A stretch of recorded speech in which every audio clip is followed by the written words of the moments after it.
Good afternoon, ladies and gentlemen. A warm welcome. My name is Johan Abdul Razak. I'm from Badan Warisan Malaysia. And on behalf of Badan Warisan Malaysia, I would like to welcome all of you to this special occasion.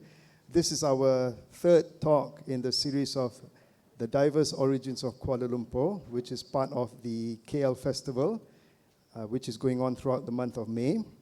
And I'm indeed honored to have Glenn to deliver this special talk. And before we proceed, just a bit of housekeeping, just to remind everyone to please put your phones on silent mode and to please refrain from using flash photography.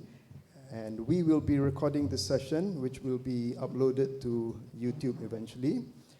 And just a bit more, and before you leave, don't forget to scan the KL Festival Discovery Pass, because you can get points, and there's a prize waiting, I believe.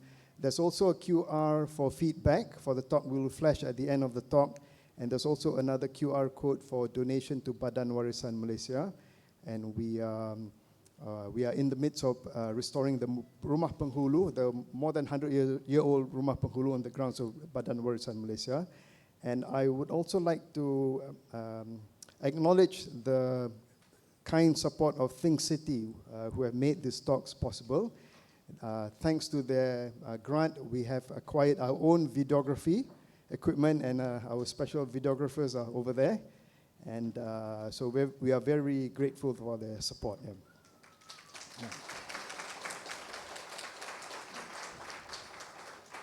Now, before we proceed, a bit about, even Glenn doesn't really need much of an introduction, but Glenn is he's a retailer in wines and spirits and whiskeys, and he's also does a lot of, he's very active in church and community group, and also with funeral services and all that. Apart from that, he's also a passionate advocate and speaker on the topic of his beloved ancestor.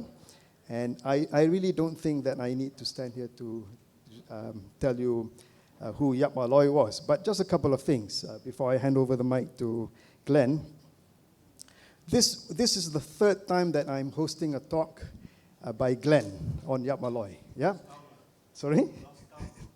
And when we've developed a bit of a brotherly relationship, sometimes we have differences of opinion and argument. And to be honest, in organizing this talk, I was always afraid that Glenn was going to merajuk and pull out. And do you know why? Do you know why? It's because you cannot talk about the history of Kuala Lumpur without talking about Yap Ah Loy. Right? He was such an important figure that any history of KL is incomplete without Yap Ah Loy. Right? Secondly, I'm a layman, so don't take guidance from me. I'm a layman, right? Of course, I like history and stuff like that, and I get involved in Badan Warisan. But one of the things that I always like to do is that before I hold a talk, I make a point to read the books by the writers if there are, right?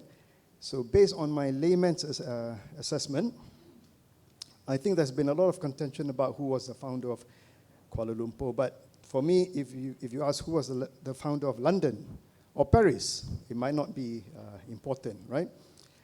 But I would contend that, I think I've said this at the last talk at Taman Tugu. If you had a beauty parade, you know the way the police would line up the usual suspects.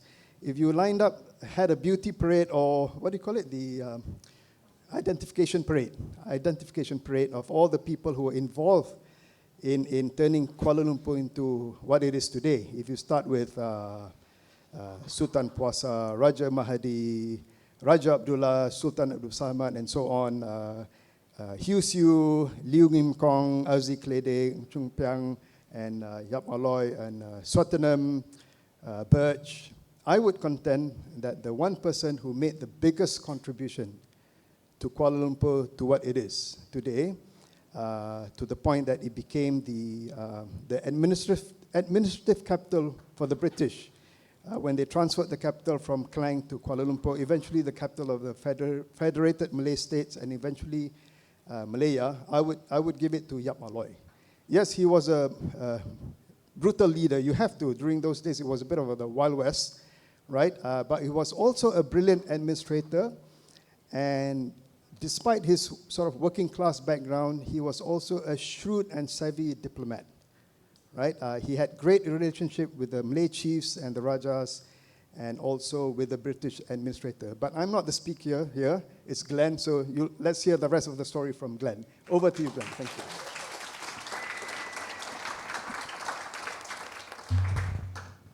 Thanks, Johan. So he gave the summary of the whole talk.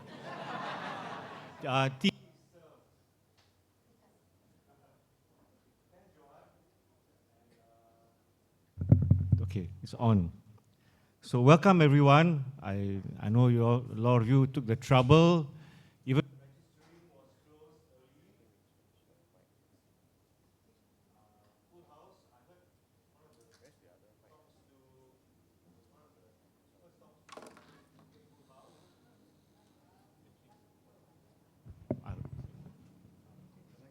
okay, testing.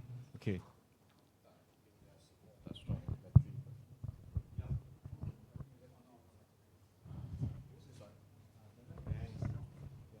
But back row, can you hear just in case? Wonderful. Chun. Extra curry puff for you.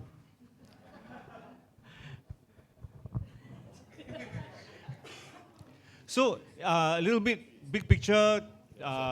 This year, KL is having a big tourism festival. Yes.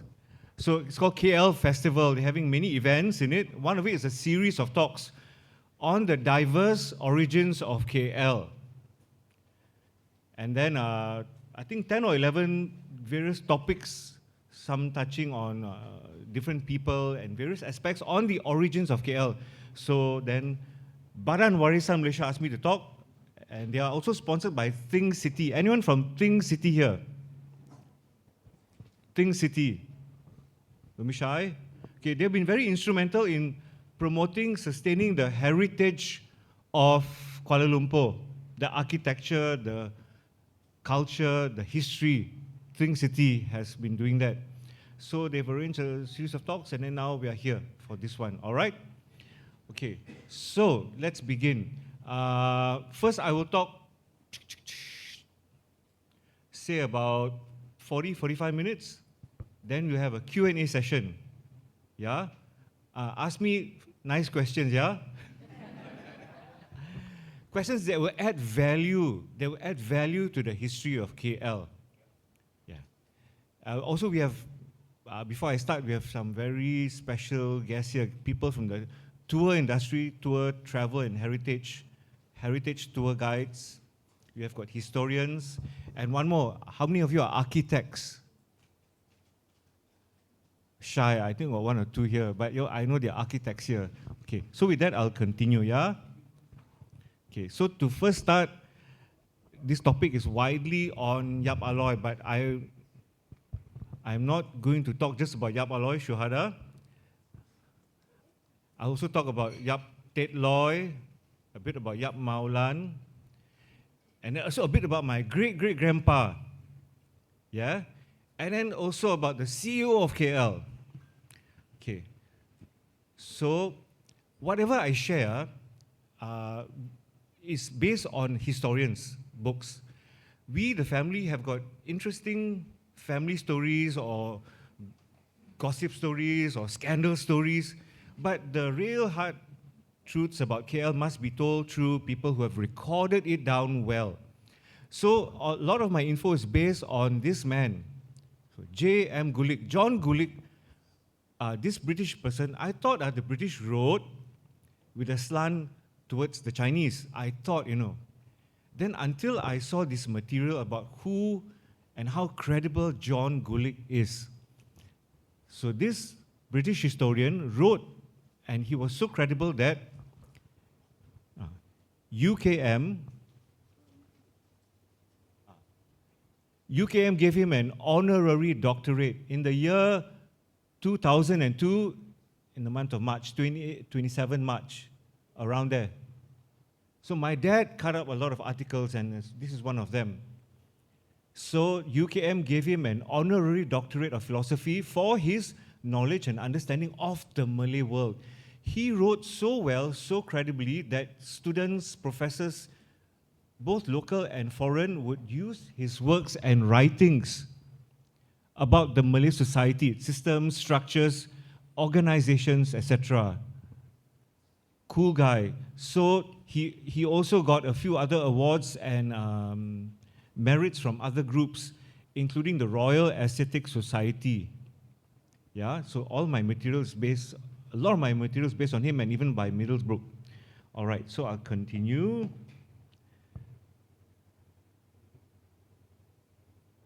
Okay. So, who is Yap Ah Loy?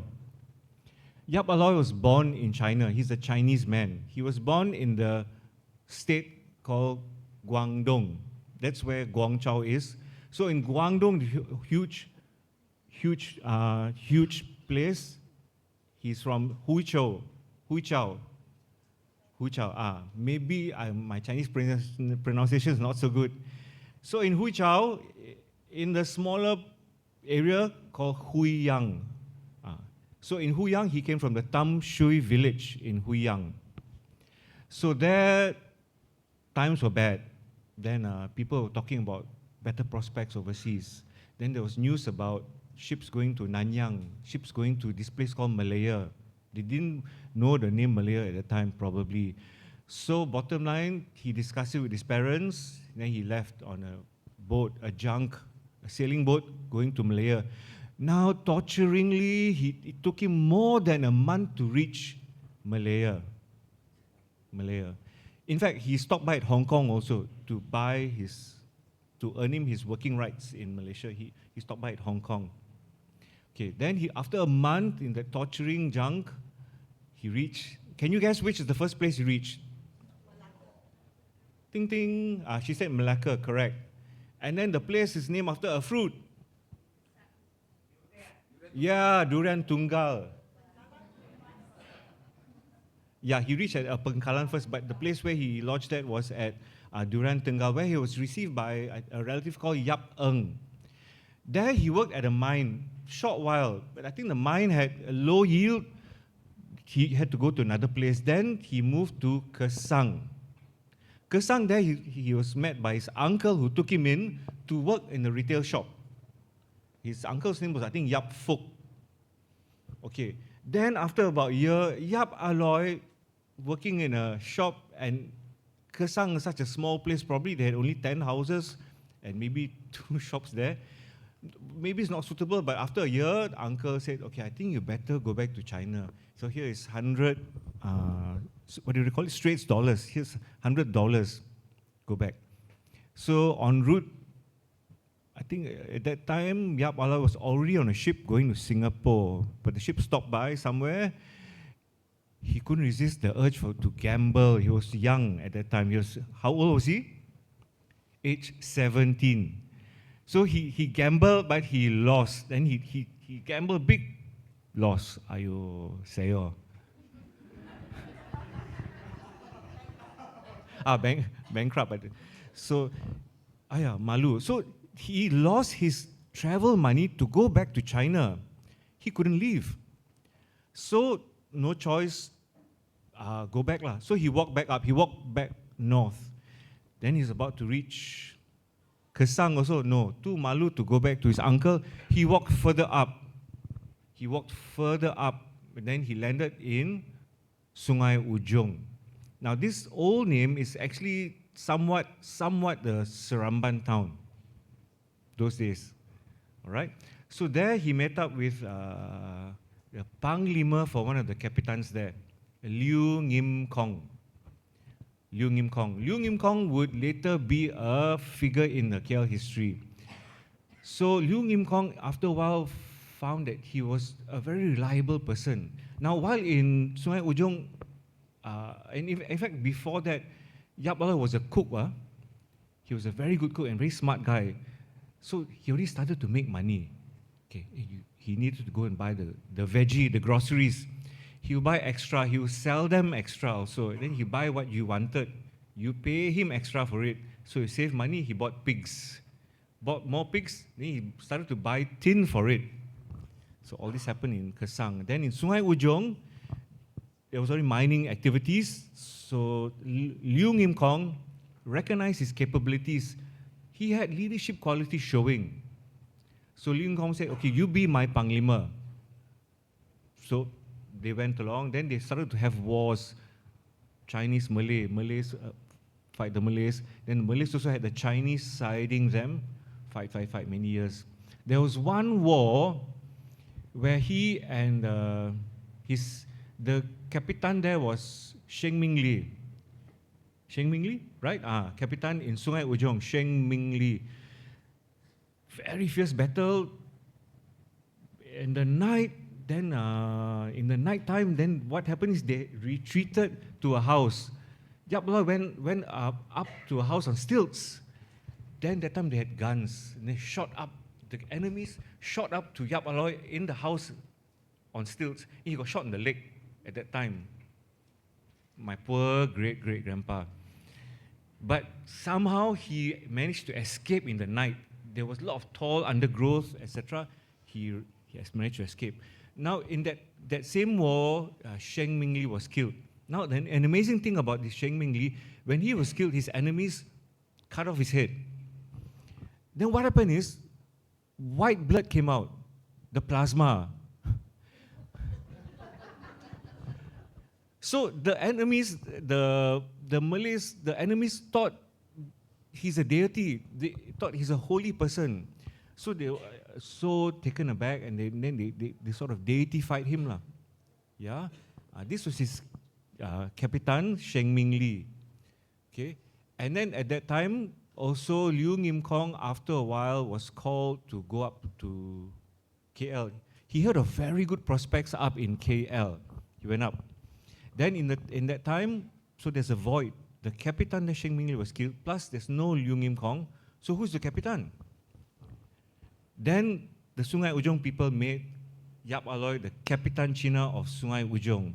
And this is the first time that Yap Ah Loy was made Kapitan of Sungai Ujong, which is the current Seramban.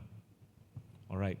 So then back up in KL, Liu Ngim Kong was prospering. And then he was made the second Kapitan of KL. This is Liu Ngim Kong. The first man who was there was called Hugh Siu. Hugh Siu, I will mention now, he is the guy responsible for clearing the land. Many people will say that it's Hugh Siu who first established something in Kuala Lumpur. He cleared the land and he set up 2 shops.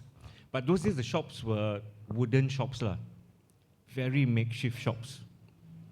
Temporary shops, I would say. So Hugh Siu did that. He cleared the land around the Medan Pasar area. All right? So, fast forwarding. Okay, so when he came up to Sungai Ujong, he was around 19 years old. Okay. And then, in 1862, now Yap Ah Loy was already 25 years old. Liu Ngim Kong had told him, hey, come up. KL is a happening place. KL's got a lot of prospect for tin. So Yap Ah Loy considered, and he was Kapitan of Sungai Ujong for only 1-2 years. Yeah, 1-2 years. Then he moved up to KL. And then at the same time, Liu Ngim Kong was beginning to become ill, and then Liu Ngim Kong said, hey, come, let's discuss about the future of KL, and then what's going to happen if I go to heaven. So Liu Ngim Kong wanted Yap Ah Loy to be the Kapitan. But his family members didn't want him to be. And then, if I'm correct, there are about 3 families who were sort of merebut that position. Right, Billy? I've got Billy here. Billy Wu is a very senior heritage tour guide. And he knows so much about Yap Ah Loy, even to the number of beads on his necklace that he wore. True story. So, okay. Then Liu Ngim Kong passed away. And then there was a commotion because his family said, no, we should be the Kapitan. We have the bloodline. But then this guy called Sultan Puasa was also in the picture. And Sultan Puasa at that time said, okay, guys, hold on. I so conferred with the Sultan. Sultan authorizes that Yap Ah Loy should be the Kapitan China. Then, so all the folks, the various families, plus Liu Ngim Kong's family, no choice but to agree. They had to agree. So then there was an installation for Yap Ah Loy to be Kapitan. And then this was in the year 1960.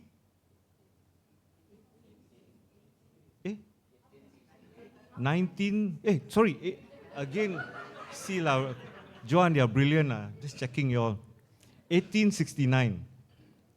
1869, so Yap Ah Loy was then made Kapitan for the second time.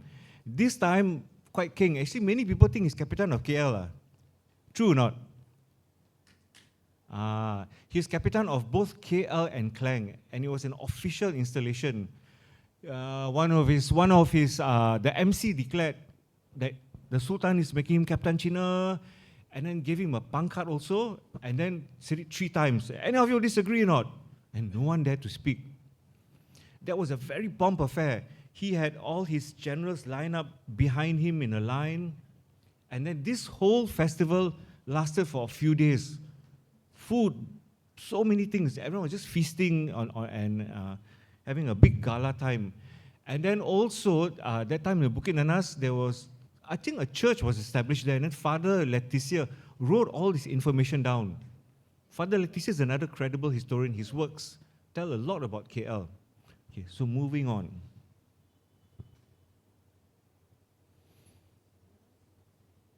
Okay, then Yap Ah Loy was Kapitan.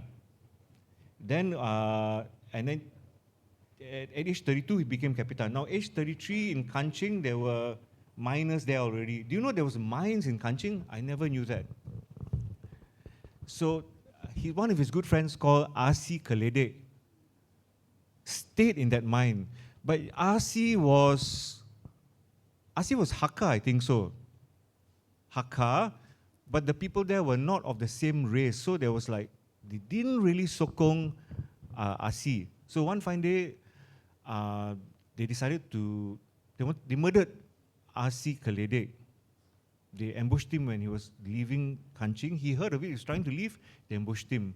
Then his horse somehow made a way back. From Kanching, the horse went back all the way to Medan Pasar. And then the horse neighed 3 times at Yap Ah Loy, in front of Yap Ah Loy's house.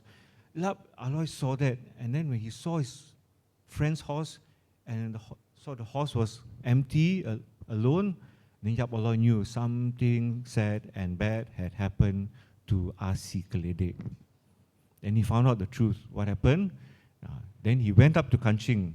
Then he taught them a lesson. It was a good lesson for them, a bad lesson actually, for the people at Kanching. Okay. Now,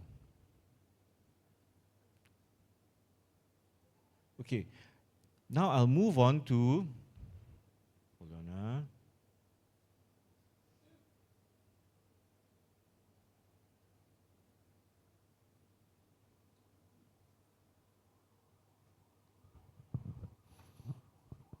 At Kanching, so he avenged his friend there. And then he got married then. Also in the year, before that he got married. In the year 1865. Or 1856, sorry, my notes. Okay, I'll tell you a bit then. I'll jump to what's special about Yap Ah Loy. What's his connection to KL? Yap Ah Loy is a very interesting guy. There's so many biographies written about him, yeah? Okay, so, let me see his timeline. Now, Yap Ah Loy did a lot for Kuala Lumpur. What are some of the things he did for KL? You see, before that, Yap Ah Loy not only was an early guy there, he did a lot for KL. He transformed KL. If there's no Yap Ah Loy, there won't be any KL. KL won't be here. No Yap Ah Loy, no KL. Probably CAH also here won't be here. Then I asked the historians who told me that, alah, if no Yap Ah Loy, somehow KL will still evolve to become a city, a town, a city. No. They replied, KL will be a small town. It will be a small town like Kanching, like Rawang. It will be a small town. That time the focus was also on Taiping. KL would not have come up. I'll tell you more why. So if not for Yap Ah Loy, KL will not be. Okay, so what are some of the great things Yap Ah Loy did? He saved KL, he transformed KL, he rebuilt KL. Not only was he an early person, you see, there were many early people here. Johan has asked even the earliest people in Kuala Lumpur to come and talk. Can you guess who they are? Rewind lagi sekali. But sadly, they don't have much history records. We don't know much about them. And from what I read, this group of people were even existent during Paramiswara time. Yeah, say louder. Orang asli. Yeah, the Orang Asal, the Orang Asli of Malaysia. So there were many people in KL spread out all over Pudu area, Rawa side, Masjid Jameh side. And then there were the Jawa people, the Mandalings, the Minangkabaus, some Chinese. I think some Indians had also arrived. They were the Orang Asli. Orang Asli was in the Bukit Nanas area. Okay, continuing. So Yap Ah Loy saved KL. The big difference is, you would live there. Maybe your great-great-grandpa built something. I think your great-grandpa built a bubble tea shop there, right? A bubble tea franchise. A lot lah, maybe the Nasi Lemak restaurants there. But there was a huge civil war. Now, if I'm correct, none of your history books speak about this Klang civil war. How many of you had it in the history books? Maybe the older gen? Do you recall? Just wave your hand. Any mention? One. God, around what year was it? The history books? 70s? Early 70s or 70s? But so this civil war was fought by the two Malay camps, by Sultan Abu Samad, who was in charge of the whole of Selangor. But there are some other Malays who nak merebut kuasa ni daripada dia. They wanted to own the mines. So there were mini wars here and there. Mini wars here and there. Then they also have their own Chinese friends. Okay? So the civil war was all over the place and fought for about 6 years. 6 years. Okay. So then the climax of the civil war, at the end of the civil war in 1873, I think March 1873, Yap Ah Loy finally retook KL. But what happened? Yap Ah Loy came back to KL. KL was devastated, like an empty construction land. So everything was just flat. So you had your great-grandparents had shops there, some houses all gone. And you were heartbroken to go back there. People you knew died. Maybe your own family gone. So that KL was no more KL. It was like an empty construction land already, and everything was muddy. And you think you can go back there and rebuild? No, there was no drainage system. There were no like pipes, wires, or what. Wi-Fi is still underground. Sorry. Nothing to go back to. And your own house gone, your money gone. So people were then starting to go to Larut, Taiping, and other places, and to other mines. But then Yap Ah Loy saw potential there. Hey guys, please don't go. Okay? KL has tremendous potential. Our tin is much more superior than the tin elsewhere, than the tin in Larut and Taiping. This is a true story. KL tin was much more high quality, the Ampang tin. Shine more. So he begged the people to stay back, and then not only that, what they're going to build back on? Yap Ah Loy had to borrow money. He also lost a lot of money in the war. Over 6 years, you need to employ troops. He paid soldiers. He had to pay people from various places. The troops came from Singapore, came from the middle of Malaysia, Pahang, and many places. So he had to pay the troops, the arms, the food, the welfare for the soldiers. Over the 6 years, his money also depleted. Civil war, it was made hardship for everyone. So then at the end of 1873, Yap Loy said, come, let's rebuild back. Then many Chinese said, okay, this guy, I think let's give him a chance. And they started to rebuild back. So Yap Loy borrowed money. He borrowed money from 3 parties. Guthrie, the Malayan government, and one more, I think Singapore, and Malacca merchants, 3 parties. The rates were like 10%, 12%, and 15%. And some my friends say chatties also.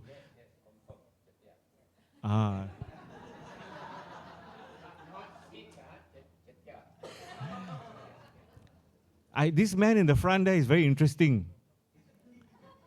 Very interesting. Bookmark him. Okay, continuing. So he took loans and he started to rebuild KL back. And then what happened is, price of tin went down. And this was for like 3, 4, 5, 6 years.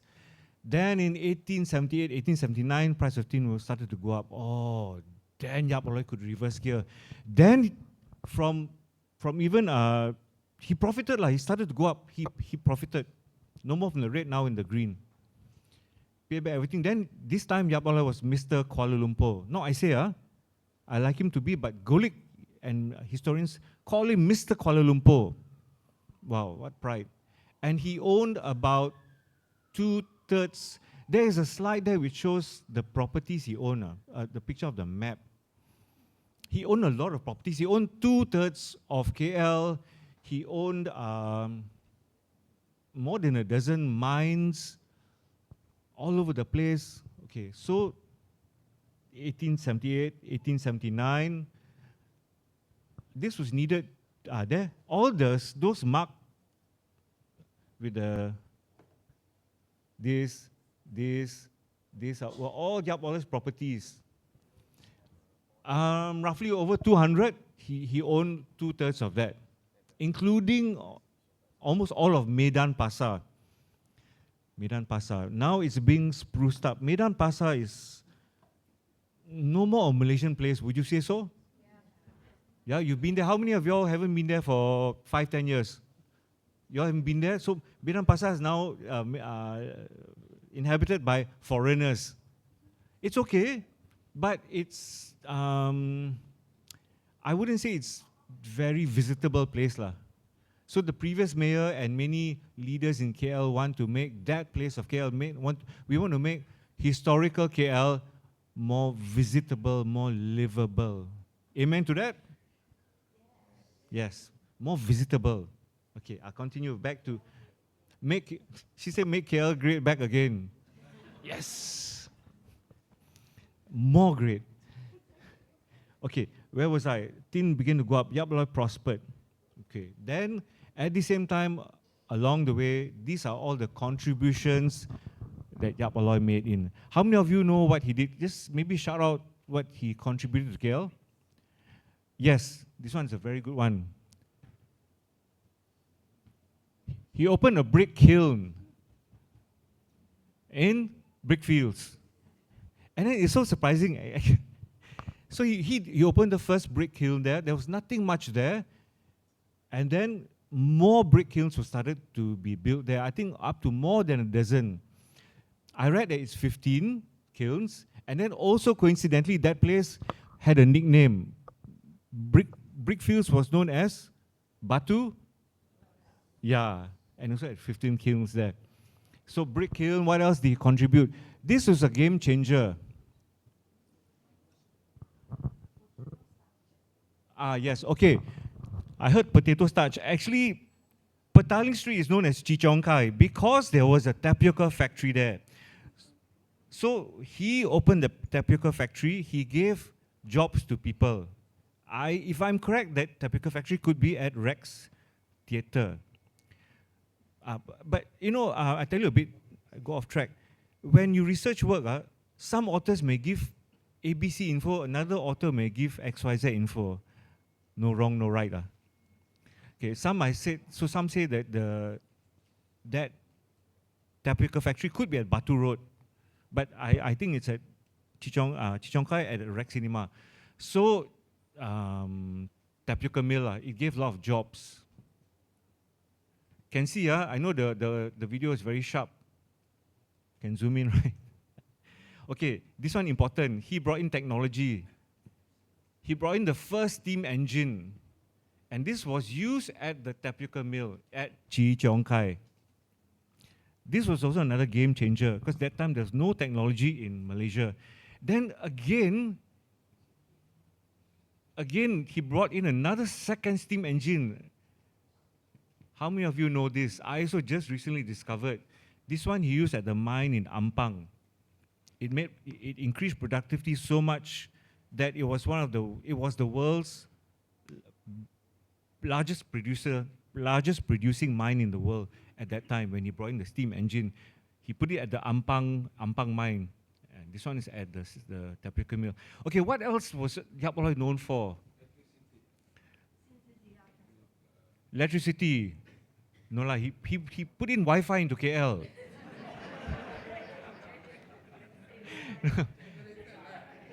Okay. Yeah lah, in a way it's a steam engine actually. He put in the first, two things was the first. KL was very backward. This was very much needed. Yap Ah Loy had an internal motto. He put in the first Chinese school. This is official. This was open at Hill Street. Had a small number of students. Yes, High Street. What's the current name for High Street? Jalan Bandar. Then now it changed to Jalan Hesli. Excellent Malaysians lah. Tepuk tangan. Okay, so the first school is a Chinese school. He spent money to put it up. He even built the school with over $500. Okay, I did some research. What one Straits dollar would be? What would 100 Straits dollar be? I think about 25,000 ringgit. 100 Straits dollar. I'll get to this. It's all in my notes. But the point is, it's such a huge, big jump. So the school was, Yap Ah Loy spent money on the school. He brought in the headmaster also. The school, the enrollments grew also. Okay. Here, Yap Ah Loy, what did he put up in KL? Yes. That also. This one here. You see, people were early in KL. You just were doing trading. You just walk past KL. You probably littered in the place because there's no rubbish bins at that time. What did any of our ancestors do for KL? What did the early people do in KL? So many people were there. But this man put in stuff. He put in infrastructure. So the other thing that he put in was the first hospital. Yeah. But okay, this one must be clarified. First hospital. This one was a very basic hospital. It was more like a hospice. They didn't have much healthcare at that time. There's no ECG machine, and it was quite a bit backward. So it's more like a hospice. So if you're there, you're sick, you go there to recuperate or have a comfortable time before you go to heaven. That time healthcare was very bad. And Yap Ah Loy didn't really believe in the British medicine at the time. He was more into TCM. But he put in the basic hospital. And this made everyone think and realize that we need better healthcare. No, I read it online. This prompted the folks to start looking at building hospital, and one was eventually built, the Tongshin by the 5th Kapitan. Okay, I'll go on. Then you said, this one is very important for the Chinese. It's also, it has let us love our heritage. I'm going to say short form, Sin Si Siya Temple. Some people will call it the CMU Temple. This is Kuala Lumpur's oldest Taoist temple. It's also on Jalan Tun H.S. Lee. Yeah, it's a beautiful temple. Enter it. Yeah, you can just enter. Don't have to take part in the rituals. It's very beautiful. People from China come over to videograph the place, to take measurements, to find out more about the culture and the architecture and the history behind this Sinsi Siya temple. How many of you know what the temple is for? Okay, who is it dedicated to? Okay, so dedicated to two deities. One is a deity that Yap Ah Loy believed in. I would say he brought it from China. And the other is, there are actually two stories, but this is the bigger, more accepted story. One was his deity, which he brought from China. And the second was to his general, to his Kapitan in Sungai Ujong, the late Sheng Ming Li. So when Sheng Ming Li died and his head was cut off, maybe there's a sign of his power, but Sheng Ming Li, what happened is, appeared to him in dreams, gave him advice, tips for him to how to win the war. Yep, okay, I'll move on. So, yeah, for law and order, he also built the first jail. This could hold about 60 convicts.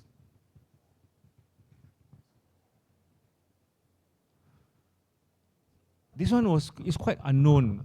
He built a bridge. Where was it? Yes, it was at Java Street at Medan Pasar. I also didn't know this until lately. Now, this one's a bit tricky because he built the bridge and it broke. There was a bridge before that, so he repaired it. He repaired it also in time for the Sultan of Selangor's visit to KL. The Sultan's visit was a glorious event. So he rebuilt it. He built it so well that that time the resident Douglas said, "Oh, nice, very nice bridge." Made a comment about that. This bridge at Java Street. Okay, I got a few more. I would call whatever Yap Ah Loy did the dynamic dozen. Many things he did. Okay, this is also so important, which we are using these days. We took this to come here. Yeah, no, Uber. She said Grab.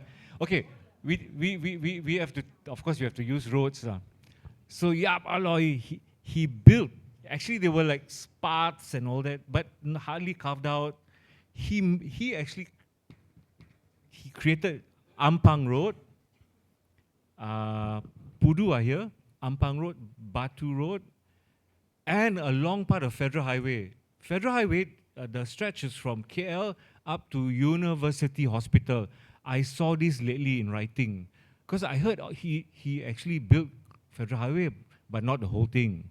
So that stretch is from KL to University Hospital, that part, EPF. Okay, roads. Ampang, and the top on the list is Jalan Damansara. He spent a lot to build the roads. He wanted to repay back his debt to the British. So roads, arterial roads. So how many do we have here? 1, 2, 3, 4, 5, 6, 7, 8. We got some more. He built a few old folks' homes. These were distinct from the hospital. And he did the Sincere Temple. And then this one still stands. Actually, the actual market that he built was shifted to the site where Central Market is. He had a first market building smack in the center of Medan Pasar.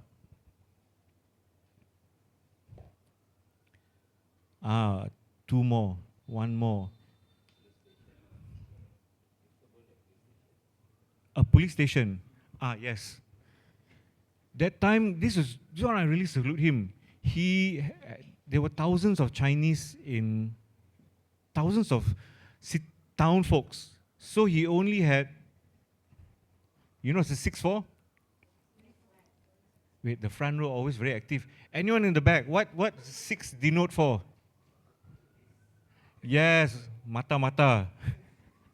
Yeah, he had only 6 policemen to govern the whole of that time, the KL area. Can you imagine, like, you're one side here, trouble will be going on at another side. But no, only six people needed. So I believe he hired people like Jason Statham, Jet Li, and Bruce Lee, Tony Jaa. He must have had his policemen like that, because no problem, no trouble. You drop your coin, you see money in the road, so you're so scared you don't want to pick up, because people think you're a criminal that time. So that was how good, how powerful his law and order was. So he also was, he was in charge of he was a magistrate for small cases. He would try them along with R.C. Klede, is it? No, Yap Ah Loy, who was the fourth Kapitan. And one more, why I missed it out?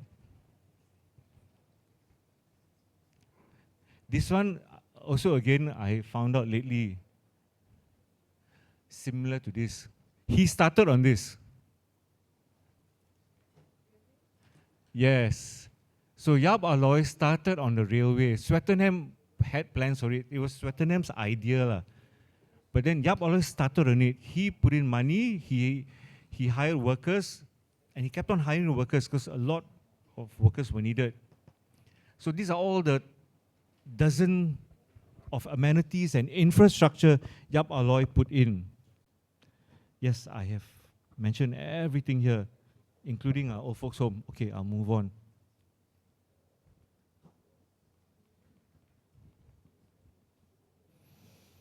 Yap Ah Loy also brought in a Hakka tradition to KL. I'm proud to be Hakka, although I don't know much Hakka. Hey, don't laugh. But Hakka very nice. You must try their dishes, their food. Lui cha, very healthy. See, all laughing. Lui cha, Lei cha. Mine is the southern Hakka, so mine is Lui cha. She said Lei cha, yes, correct. So he did bring in a lot of Hakka practices. One of it was the method of trying people. If you're, how to say, you're caught, then you stand on trial. So he brought in Hakka way of doing it, Hakka way of worshipping, and also ancestral worship. I read that he did bring it in. Maybe even the Taoists and Buddhists and other Chinese had also, is their practice also. But I don't know much on the ancestral worship part of it. Hello, welcome. Ken, don't worry, the food not served yet. Okay, so moving on.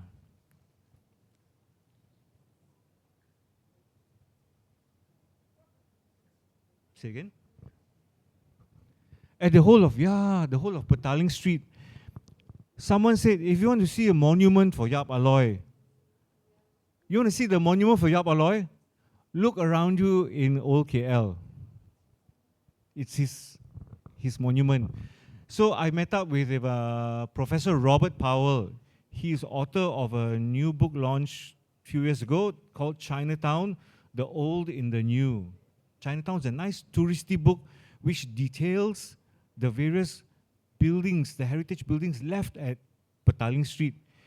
You can go there, it's so visitable. And I'm so happy I see young people going to these bistros and cafes and restaurants.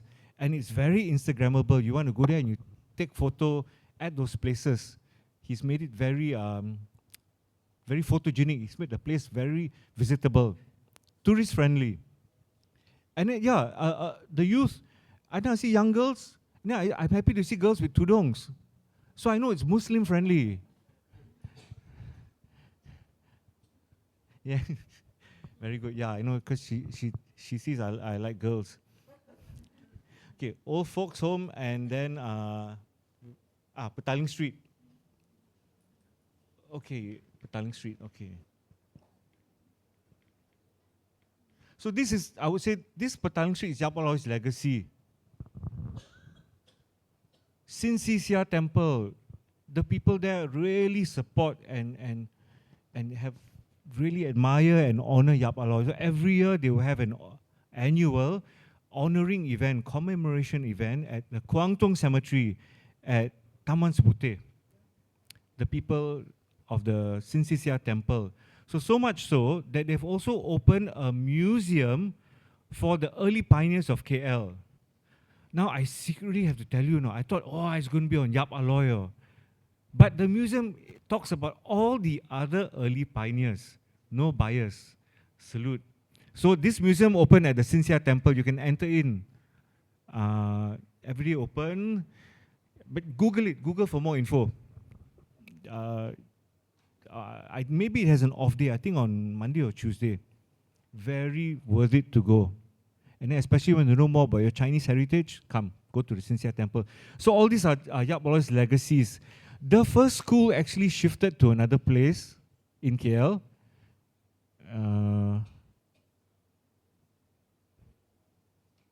These are his legacies. The whole of Chinatown, Petaling Street. Okay. Let me see. I got just some pictures. You ever see Yap Ah Loy with his family?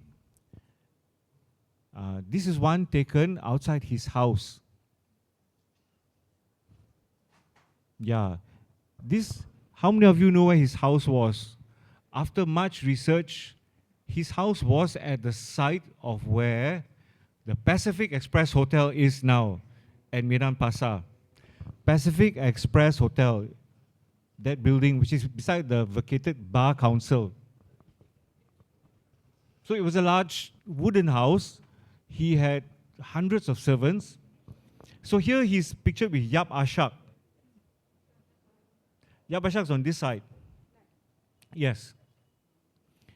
And then Yap Ah Loy's folks are all on that side. I do not know who is who. Any more in the family? No, No lah.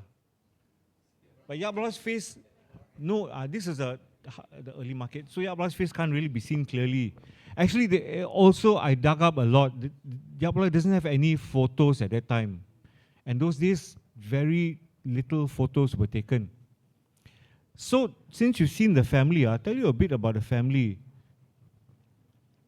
There are various sources saying how many or who Yap Ah Loy's family or children are, okay? So, first is oral tradition, my own family telling each other. So, that's one source. Next will be on his tombstone. On Yap Ah Loy's tombstone, there are various children listed. Surprisingly, one kid is not there. Yes, I don't know much about the Chinese customs, but his first son, Yap Hon Chin, is not listed on the tombstone. If you can read Chinese, then you can go there and see. Third source of info. If you go to Kwangtung, the Kwangtung Cemetery, there is a bungalow, there's a small museum there also at the Kwangtung Cemetery on the other side, where there's Wisma KTC is also, Wisma Kwangtung Cemetery. They used to have a small building there. I show you, it's a paper in blue, but it's in Chinese. So this is the third source. So it's tricky, If you ask me a lot of info, I don't know how to really define the info, because if you can see, it's in Chinese. So if someone wants to translate through Mandarin style, you will get a certain set of names. Then you want to translate it as Cantonese or Hakka, the names would differ slightly. So listed here on the top row are his children. Now this is a third source of info, and what I'm saying is the sources don't all differ slightly. This one is taken from the small museum at the Kwangtung Cemetery. Second line, this line is his grandchildren, mix of both male and female, sons and daughters. Now this line, I don't know why, but it's also fine. The Kwangtung Cemetery listed. You know this line? Who knows Chinese?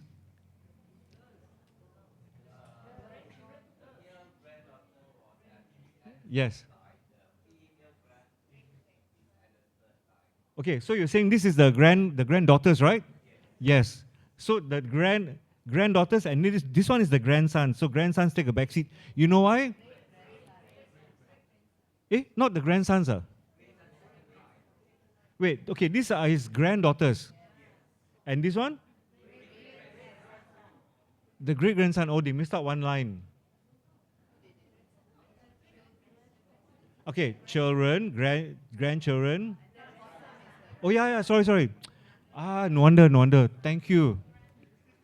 I thought why the women came first, because Mother's Day today, that's why. Okay.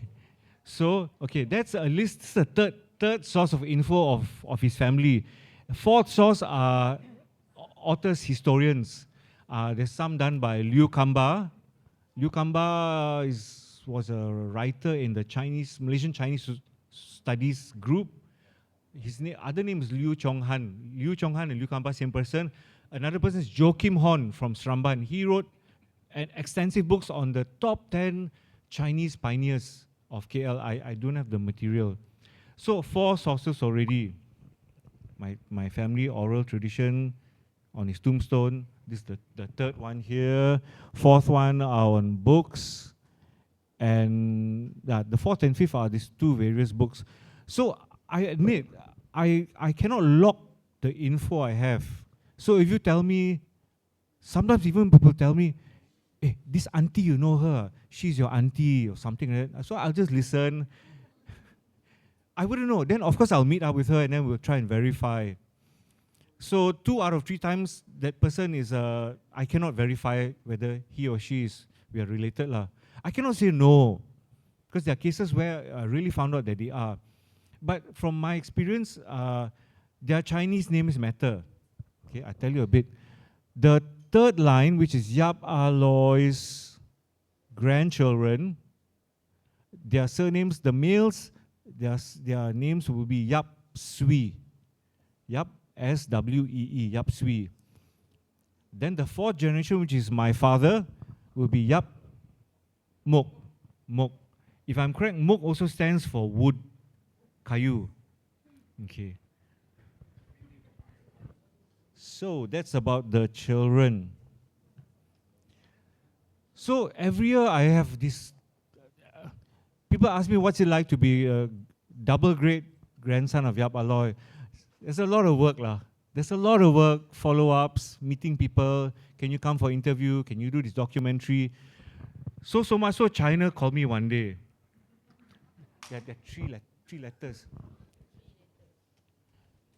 Okay, this one you all are privy to this first ever heard info.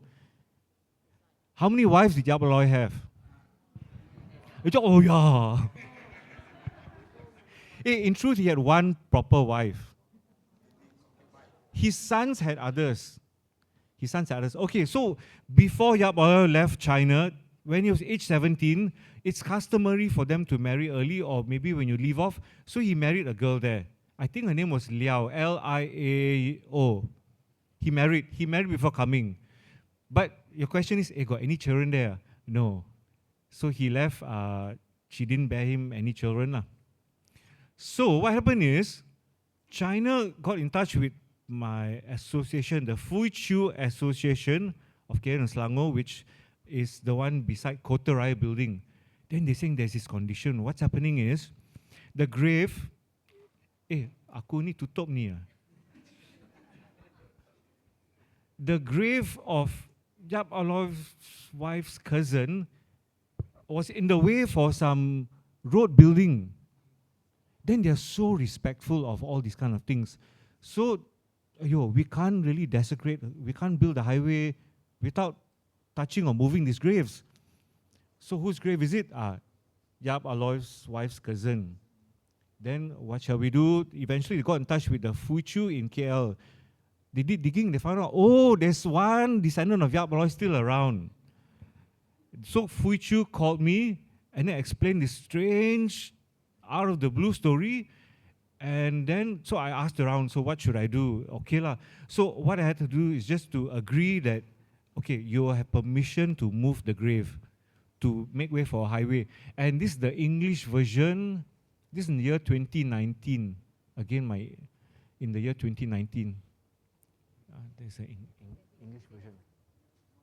Very quickly, they were saying where the place is, who is the engineering group. So I wrote a letter. That letter was this is a translation of the Chinese that I need to send the Chinese letter that I needed to send to the president of the Fuchu Society over there in China. So this is all the kind of work that I have to do or represent. So just for that, I have to go to the Fuchu assembly and get things done. So that's about the things that go on behind closed doors. Hey, and then small good news for you. You all are very interested in Yap Ah Loy and the history of KL. So go to that museum which I was telling you about. Where is it? Jalan Tun H.S. Lee. It's just beside the Sin Si Siya temple. You can Google it. The photos are very, you can get a lot of photos from there. From this, there's about the museum. So the museum is called Museum of the Early Pioneers of KL, Kuala Lumpur. Okay, what else? Now, some of you can be very proud. This one, I'm a bit smug and very proud about it. Very proud about it. Okay, can you guess what it is? If you go to China, do you know there's a museum built for a Malaysian? There is a museum for Yap Ah Loy at his hometown. Go to his hometown. So again, head towards Guangdong. In Guangdong, the city of Huiqiao, and then go to the province of Huiyang, and then in the Tamshui village. So there's a museum to him. Plus, his actual family house is still existent, and there's a house built posthumously built beside his house also. So there are two buildings plus a new museum there. I've been there. So if you want to see glimpses of what the house looks like, later around tea time, there are standing banners, standees or some vertical boards, but they're in Chinese, and there are pictures of what Yap Ah Loy's house looks like in China. Okay, so this great man who contributed a lot for Kuala Lumpur,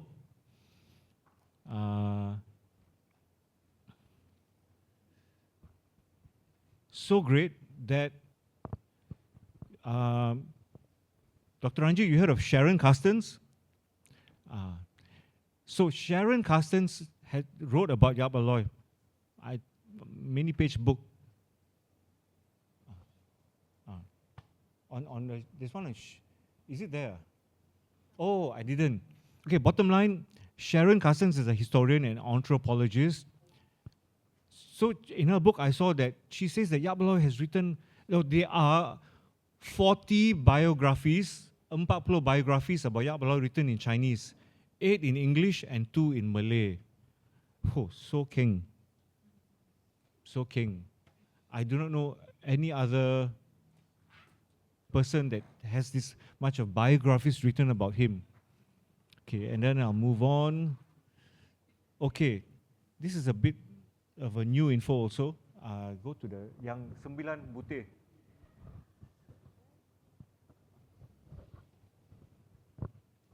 This was taken by someone who from the University Malaya. And I saw what he meant by all his 9 points. Okay, first he says, Yap Ah Loy, this is Sharon Carstens . Hey, you can show the Sharon Carstens one there. 40 books in Chinese, 8 in English, and 2 in Malay. All these are the breakdown of what the books are like. And then internationally also, these are the published biographies of Yap Ah Loy. Okay, I'll move on. I'll jump to the 9 points.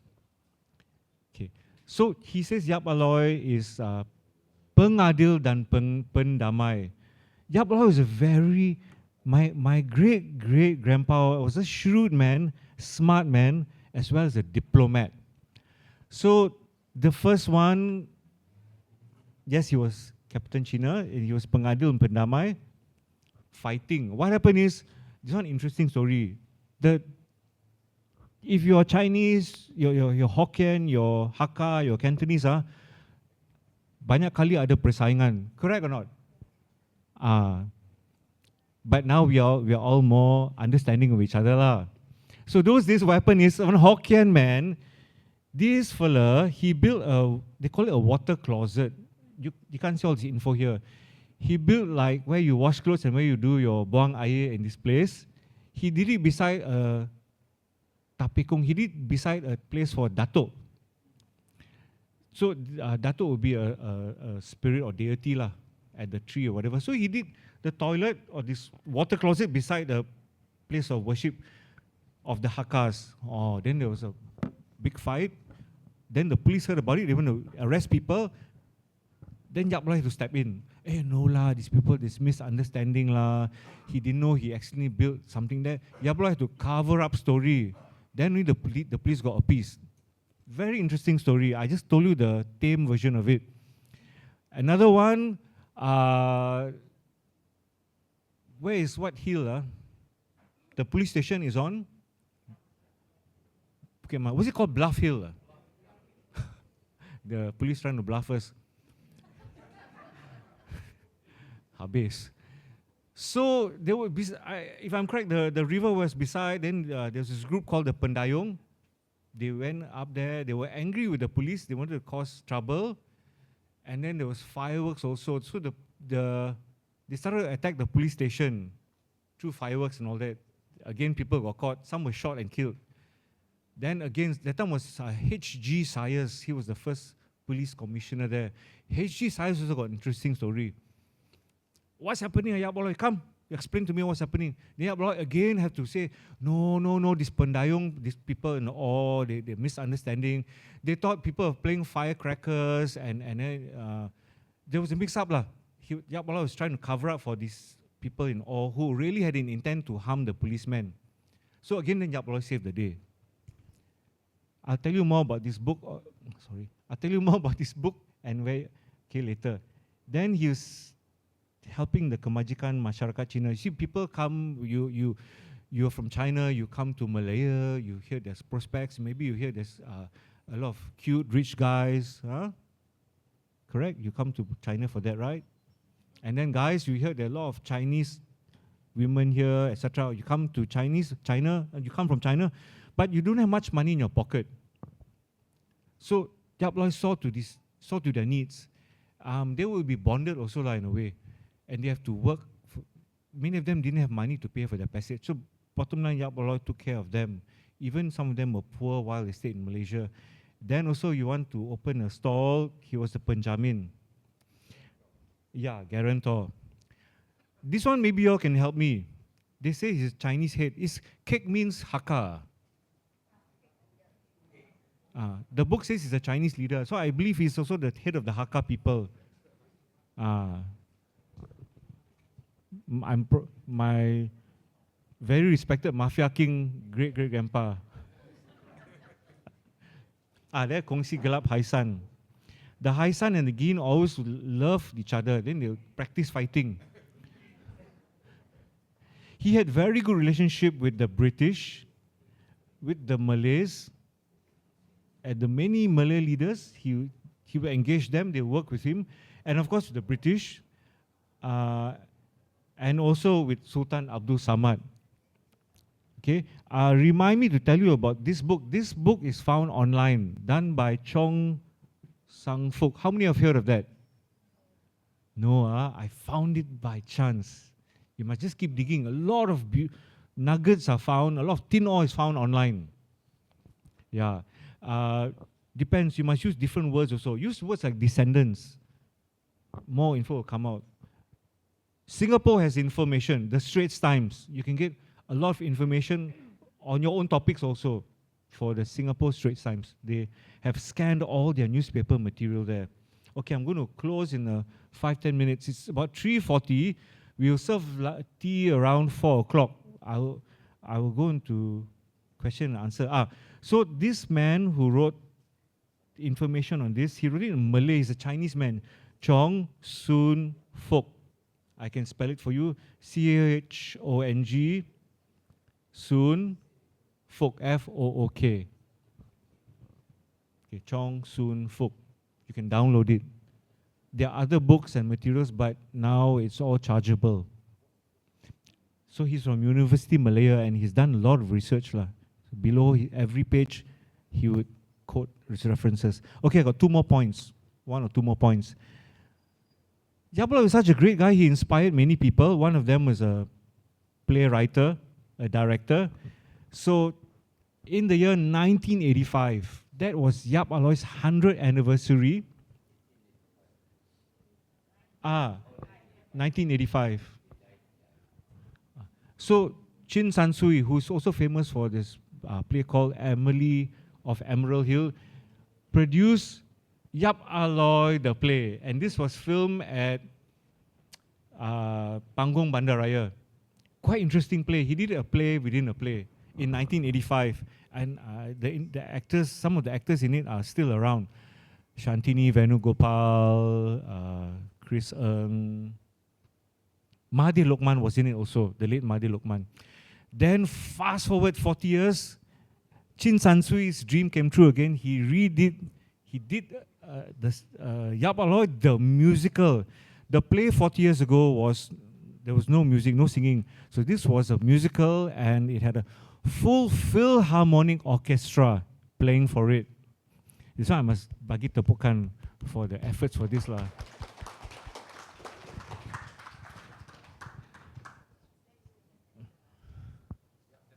Looks like me, could be me. Yeah. How many of you went for it? Thanks. Several of you are 3 out in the front row. Thank you. Superb. It would be restaged again. More info later. If there's time, you can meet. There's a person called Jack. Jack, put your hand up, Jack. That's another cousin called Jack. This is Jack here with the handphone. There are 2 Jacks in the house. All right. So this is the things that interesting things that happen for Malaysia. This is a superb international level musical, by the way. And so they're going to restage it. Okay. And so for the future, I have this intention, this hope. Early on, what we wish for came true. Is there one on our family where the stamping Yap Ah Loy's legacy? Okay, by the way, outside on the window, I put up blown up size posters or material you all can read. What I'm saying is, we had an idea. Yap Ah Loy on postal stamps came true. Post Malaysia created first day covers and postal stamps. This Chinese Assembly Hall sold out in one day, the postal stamps. This was another event at this Chinese Assembly Hall 10 years ago with my father. All right, so postal stamps done. So what I'm saying is, I've also mentioned, and I hope that more could be done for Yap Ah Loy. So in my heart, Yap Ah Loy deserves more recognition for what he's done for KL. Because if not for him, he was pivotal for turning Kuala Lumpur around. Otherwise, you'll just keep on being a small town like Kajang or Cenderam or Rawang. Those are good towns, but Kuala Lumpur will not be as great. Because the people were really deserting Kuala Lumpur after the Civil War. I will add on also, that was in 1873. Fast forward, then I said price of tin went up. 1878, 79, good. 1880, he did a lot. 1880, he put in the school, he put in a lot of things. He also started work on the railway. 1884, when time was bright, what am I saying?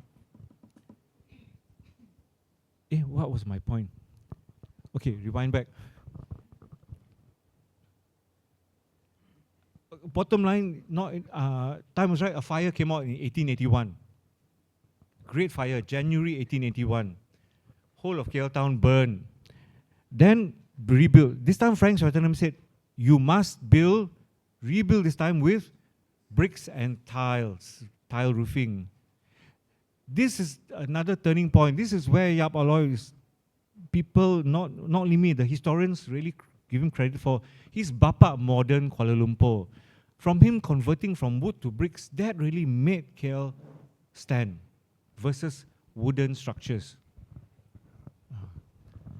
So 1881, again he saved KL from the fire, and then in December, flood, huge flood. So now only he has just a small short road, the road in front of his house. It's 200 meters long. So what I'm saying is, I wish, and maybe I'll work for it. I would like the government or the authorities to rename a major road after Yap Ah Loy.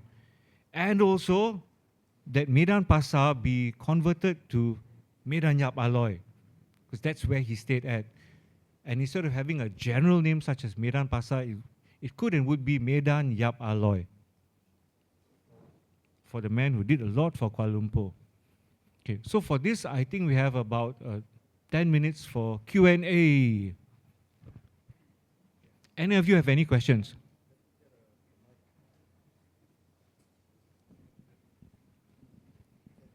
Can we ask you to come forward for your questions? There's one mic there. And yeah. Glenn, can you take this mic? I'll pass the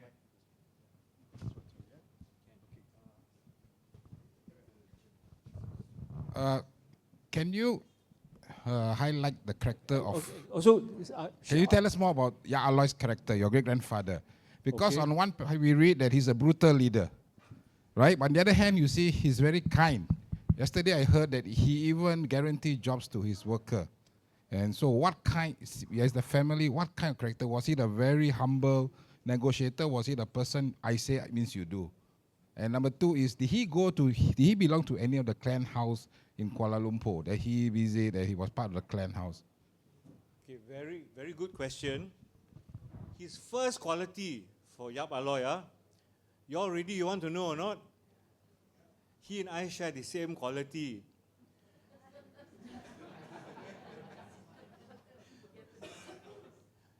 His voice. So Yap Ah Loy was sonorous. What is sonorous? Snoring voice. So he must have had such a loud, damn loud voice.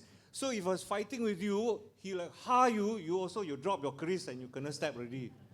So he had a very loud voice. That's his first characteristic, I would say. My voice is not as sonorous as him, but I sing lah.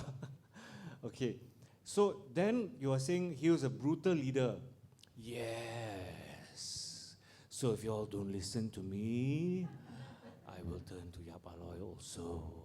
Okay, but I love his action. Yap Ah Loy was a man, inexhaustible energy, always doing things.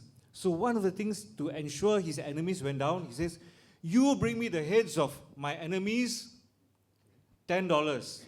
You bring me the head of the leader, the panglima of my enemies, $100. This was Yap Ah Loy. You want to call it brutal? I call it brutal, but maybe if I had enough money also, I'll do the same. Kidding. So this is the brutal side of him. Then his laws were a bit tough, but they ensured law and order. What was his laws to ensure law and order at that time when there was much peace and stability?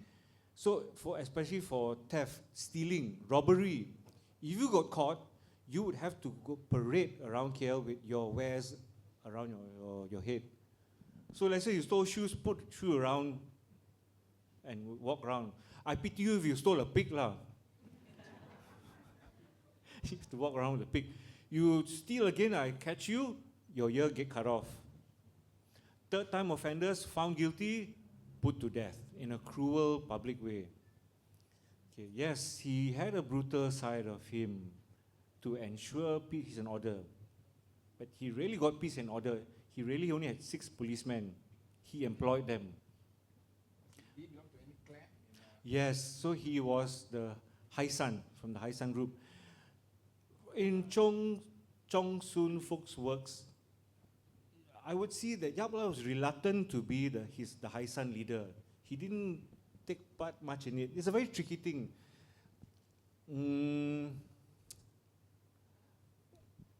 Secret societies were very demonized way back then. Secret societies like the Triad.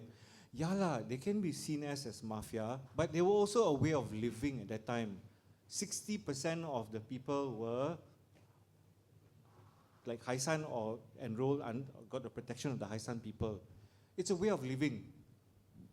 Someone just joked to me and said, it still exists till today. You see, the political parties, they all a bit like that.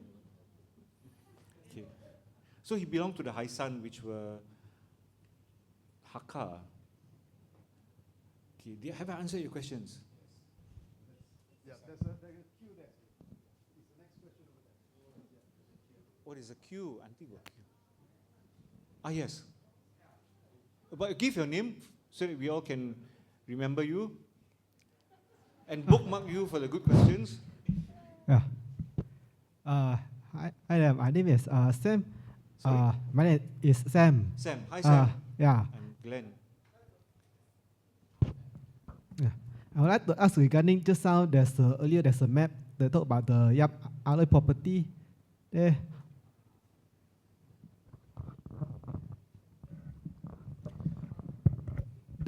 Recently, just how you show the map about the Yap Ah Loy property, and then I saw there's a railway line that near the central market there. Is this a actual railway line or the tram on the road? And where is it goes to this railway? Because today we didn't see any of the railway line on that exact road. Ah, okay. So that's your question. Yeah. Sam, right? Yes. Ah, I saw your name on the map. I think you're entitled for the property. No. Just kidding. So I don't know much about the map. Actually, there's some photos here. For example, they say picture of Datra Merdeka. Then the dates, I don't agree with them. Can't really say. So that one, I believe the railway lines go down to brickfields. Would that answer your question? You can, Maybe. you know which one? Can you draw it up?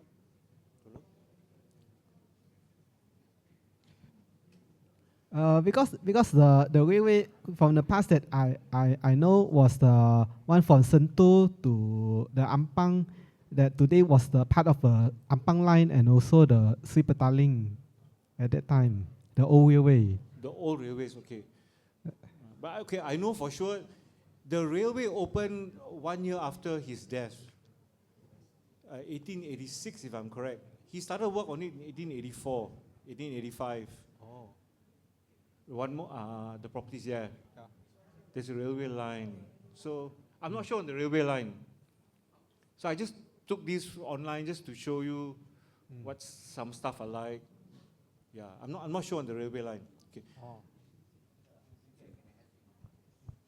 Okay, but a quick one here. Very good afternoon, ladies and gentlemen. On to your question, I'm Mr. J. I'm J Ganesh. You can call me J. Okay, on to the map. Based on that, the one currently we having the railway track at the moment is rebuilt. The previous one is just alongside with the what is Sultan Abdul Samad building, the old building, you know, right? The Datra Merdeka. That was a railway line originally. It come along with the way that it go to the old railway station, and the brickfields was a yard for the railway track, and the second yard was in Sentul. So 2 terminals, So now only they elongated, and then after the Jalan Kuching came, the one in front, they reshuffled the railway track. Of course, all the railway track was under the British occupation, so that time they reshuffled it. Okay, you can refer to this. It's in our National Library. That is history over there. Okay, thanks, Jay. So just to tell you, this whole area was Chinese area. The Malay state over on this side. And then up north were the Java people, the Mandalings. I think can't be fitted. It's probably here. Sumatrans, yeah. At the Masjid Jami area, correct? Okay, let's roll on, Auntie. Hi, sister. Hi, I am Chris Hi, Cheung. Chris. Glenn, I grew up in Brickfields 1970s. I stayed in the 100 quarters, the demolished 100 quarters that was built by bricks from Yap Ah Loy's clean, I think you call it. Anyway, my question is that there's a road in Jalan Tambi Abdullah in front of Masjid India behind the current Bank Rakyat building. I spent my childhood there in this home. Friend of my sister's schoolmate, Yap Mi Yi. I do not know whether she's related to you, but that house is a brick double-story house. She says it belongs to Yap Ah Loy. Do you know? Do you know whether it was 1970s? I do not know you were born. Landmark again? It's in front of the current masjid, Little India. There's a flower shop. Oh, okay. It's in between the flower shop, and behind it is Bank Rakyat. There's a Muslim cemetery behind it as well. Ang Seng, just before Ang Seng, Jalan Ang Seng Road. Wow. It's called Lorong Tambi Abdullah. Okay. Are you some very unknown inside info? Very quickly, there was also another person who claimed to be Yap Ah Loy's daughter, Yap Ngit Tian. She came out in the newspapers when everything was still black and white. She says she's Yap Ah Loy's daughter. I cannot verify that. Yeah. So there were Brickfield's address that road could match to that. That's one source. Another my reply back to you is, yeah, I have some family whose dad worked near the railway lines. Yap Wai Ming, who appeared with me in a video by The Vibes. Yap Wai Ming's dad worked in the railway lines. They did sort of live there at some time, including his cousin David. So Yap Wai Ming's father, forgot his name, Yap Mok Wah and Yap Mok Lin, both deceased. I think they were involved with the railway lines. Okay. So the Bank Rakyat building is part of Yap Ah Loy's property? You're also not sure. Anyway, most of Brickfield's property will belong to Yap Ah Loy anyway, right? More of the central KL. Not in Brickfields? Not sure. Not sure of that. Okay, thank you. Okay, thanks. Thanks, Chris. In the interest of time, can we keep the questions short and sharp, and likewise Glenn, so that everybody will have a chance to ask questions. Thank you. Can I have a permission? We have tea at 4:10 or earlier. So let's have a quick. Good afternoon, Glenn and everyone here. Yeah, I'm Yong, and I have a very significant question for me. It's been inside me for quite a long time. Under the Magnificent 12, one of it is tapioca meal. So what is the significance of tapioca during that time?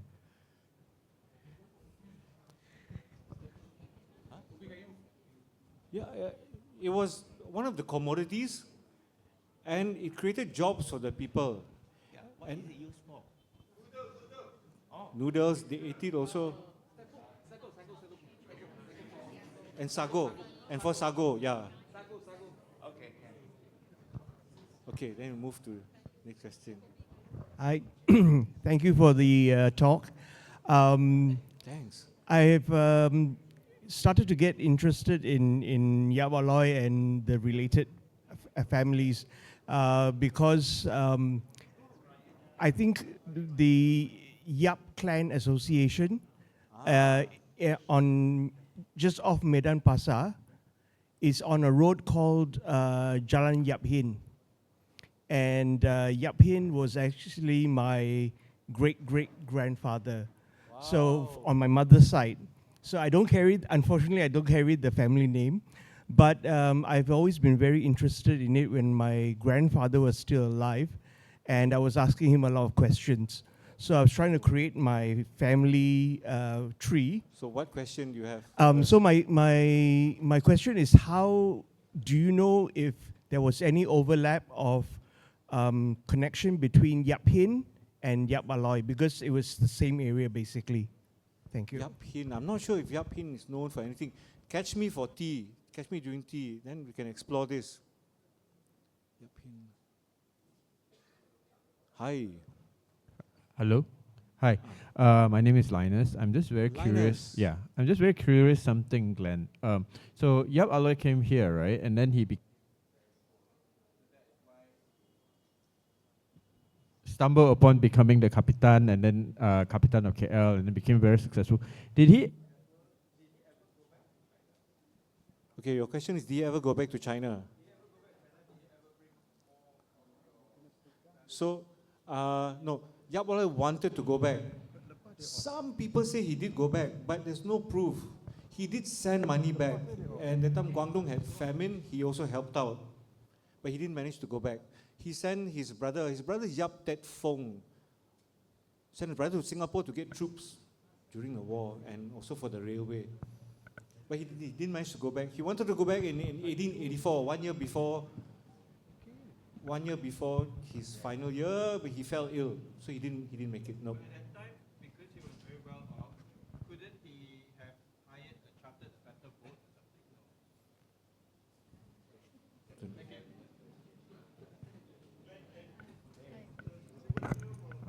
Make sure the light is on. Is it on? Oh, the headmaster. Okay. Hi, I'm Yuan Mei. Hi, Yuan Mei. Yes, I do historical research on Kajang and also Ampang. And I came across Yap Ah Loy name in both places. But my question today is related to, first is this map. The picture that you showed just now, somebody checked, is 1870. For which one? The family photo with Yap Kwan Sing Deo. 1870. Yes. Oh, thanks for that. That was during the Klang War. That's why it's wooden house. KL only transformed to brick house after the fire, 1881. I see very slowly when I see many photos, but carry on. Yeah. So, Okay, my question is related to you as a descendant of Yap Ah Loy, the family, because one research method we pursue is using personal archive and personal oral histories.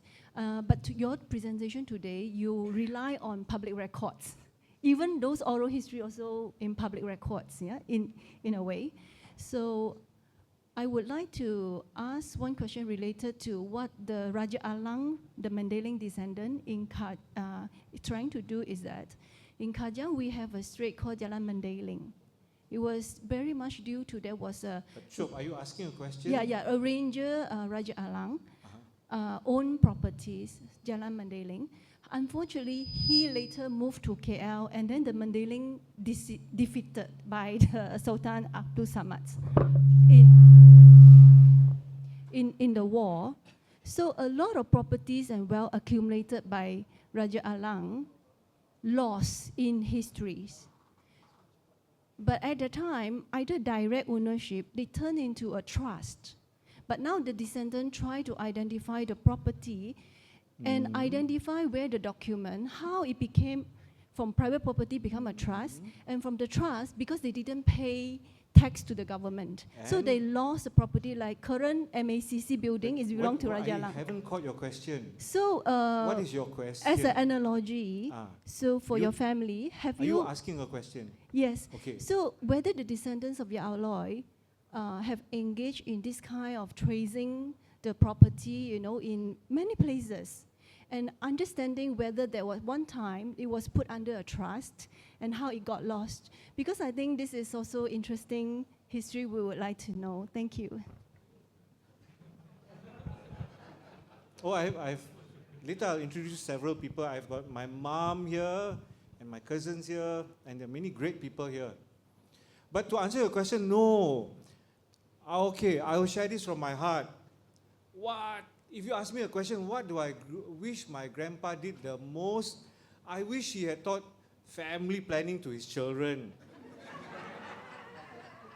Really, I was a financial planner. I dealt with insurance, 17 years, and also a unit trust. So the aspect of financial planning, I knew. And Yap Ah Loy didn't put this value, appreciation of financial planning to his children. He was very much attending to public affairs and wars and trying to catch the Sultan and the Chinese leaders as well as Malay leaders and the tin mines. He didn't spend time on that with his children. And Yap Hon Chin was the biggest spender of his money. Okay, so another question, Jack. Sure. Jack is a far away cousin of a cousin, but I'm so glad he came. Any more, Auntie? Your question?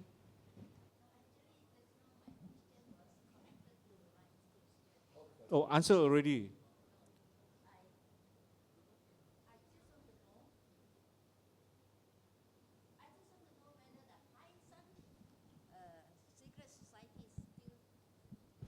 assisting? Because, No idea. because I went for a talk. My membership expired, so I don't know.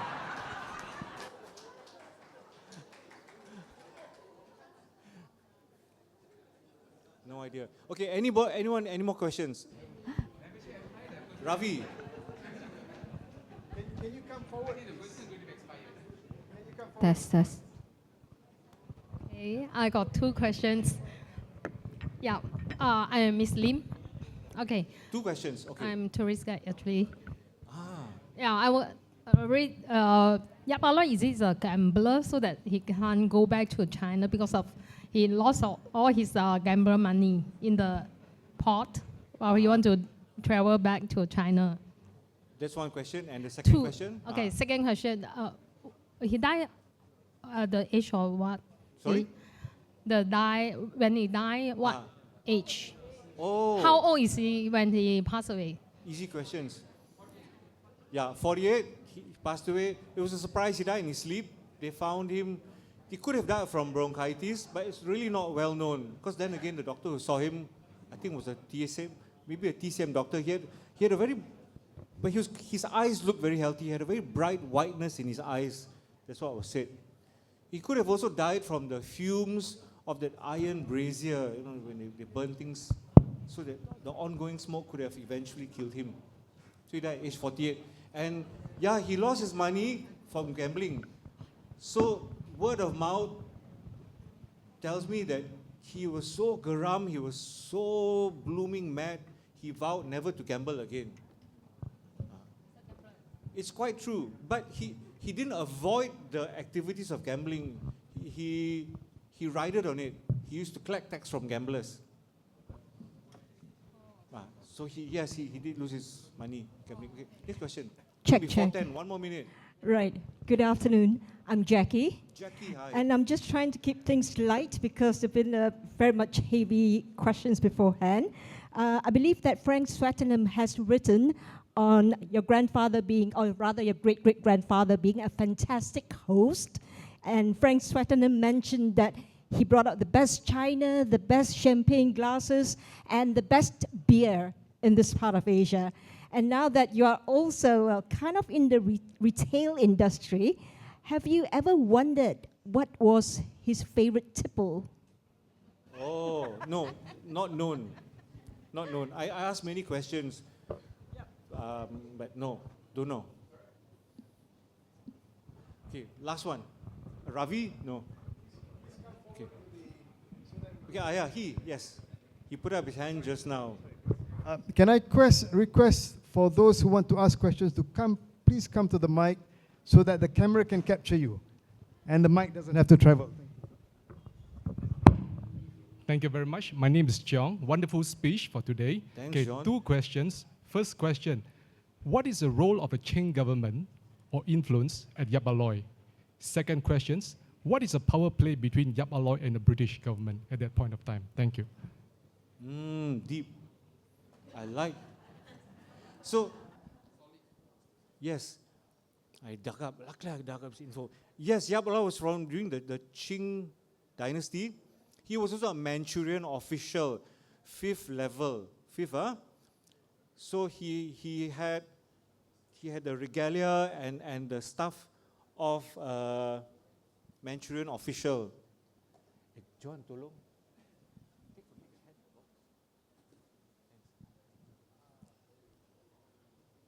So this is what Yap Ah Loy used to wear, and he deserved to have a blue stone here. This would denote his ranking.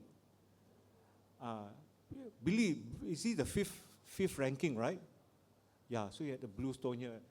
And, so this is what, I got this from China. The museum curator of the Xinxixia temple got it for me from China. Yes. And you missed the musical, but never mind, part 2 coming. So he used to send back money for the Guangdong, when Guangdong was in hardship. There was famine at that time. I never knew my great-great-grandpa sent money back. So then the Manchurian government acknowledged him. When I visited his hometown, in the courtyard, standing stone tablets, long, tall stone tablets.